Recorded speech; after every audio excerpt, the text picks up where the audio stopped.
Today on CodeDependent, we will be looking at the new Animate effect in the new Flex 4 effects. I have to give my regular caveat, which is that I'm talking about this before we've released the product, so things may change slightly, but we're getting pretty close. So it should be pretty much the same by the time you see this and by the time we release it. So the main reason that we have a new Animate effect is it is the superclass for all of the new effects in Flex 4. It has the capabilities of being able to target arbitrary objects as well as arbitrary types on those objects, as long as you tell us how to interpolate those types. But it also has some basic capabilities for simply animating properties, just like the old Animate property effect in Flex 3. So let's take a look at an example of how things would work in Flex 3 and how they now work in Flex 4 using Animate. So we have this application, which I call Animate button F3. And if we run it, we can see that over time we are animating this button to move its X and Y properties as well as its width. Now we could do this and probably should do it using move effects and resize effects, but for the purposes of this demonstration, we're using the Animate property effect instead.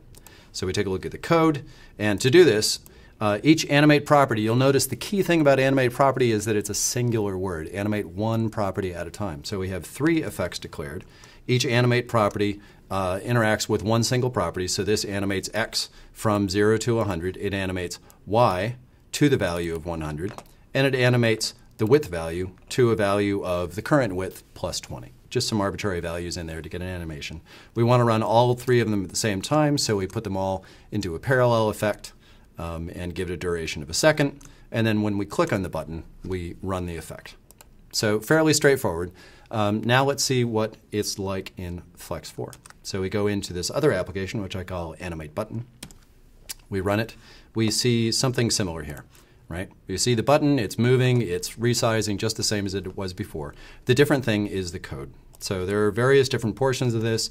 Some I won't really go into, like there's a declarations block in Flex 4 for non-visual components. There are different namespaces for language and component items and Halo versus Spark. All of those are details for some other show. But in the meantime, let's take a look at the effect. Now, the main thing to notice here is there is one single effect declared, right? So instead of having 3 Animate properties declared as we did in Flex 3, we have one single Animate effect declared, and that single effect tells which multiple properties it wants to interact with. So in this case, it's going to target the same object. It's also going to last for a duration of a second, and it's going to have 3 simple motion paths declared inside of it. Now, each Animate effect basically has a list, it's a typed vector actually, of motion paths inside of it, and simple motion path is a subclass of that. And the motion path declares what property it's interacting with and what the values are, and what times those values will be valid on the object, right? So it's actually establishing sort of a complex system of time value keyframe pairs inside, but you don't need to worry about that. In the typical case, you can just deal with simple motion path that just says, here's the property I'm interacting with, here's the from value that I'm going to start from, the to value that I'm going to go to, or possibly the by value that I want to change, given the current value and the value you want to get to. So we have 3 simple motion paths. It's going to interact on X and Y and width all at the same time. There's no need for the parallel effect because essentially we're already doing that by declaring one single Animate effect with 3 properties that we're interacting with inside of it. And again, we have a button that says when I click, I want to play the effect. Now let's take it a step further and let's animate another property, which I couldn't show you in Flex 3 because you couldn't do it in Flex 3. So we're going to do some live coding, which is always a little dangerous. We're going to declare a new simple motion path. And we're going to interact on the color property, which changes the color of the text. And we're going to go to the value of some red color. So I want the text color to change to red over time. Now, by default, we interpolate numerically. So you give us one starting value and one ending value. If those are numbers, we're just going to use a numeric interpolation. But the key thing that's interesting, one of the key things that's interesting about the new effects in Flex 4 is that they can actually handle arbitrary types and arbitrary type interpolation. In this case, I actually want to animate over colors over time, and I want to animate individually over the RGB channels of those colors.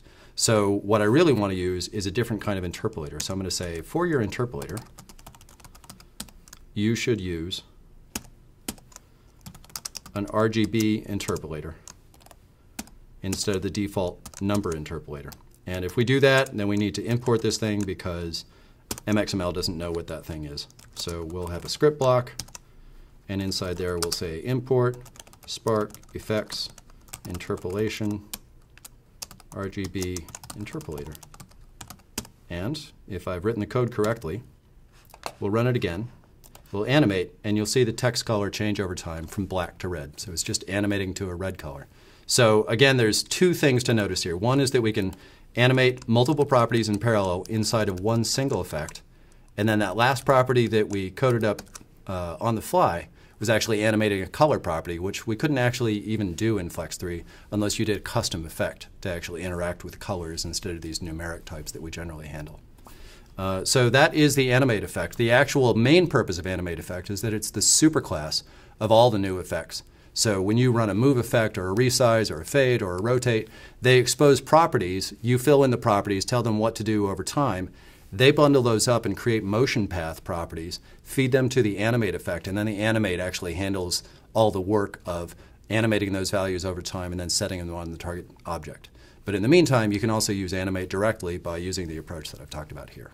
If you want to check out this code or other related stuff, go to my blog at graphics-geek.blogspot.com.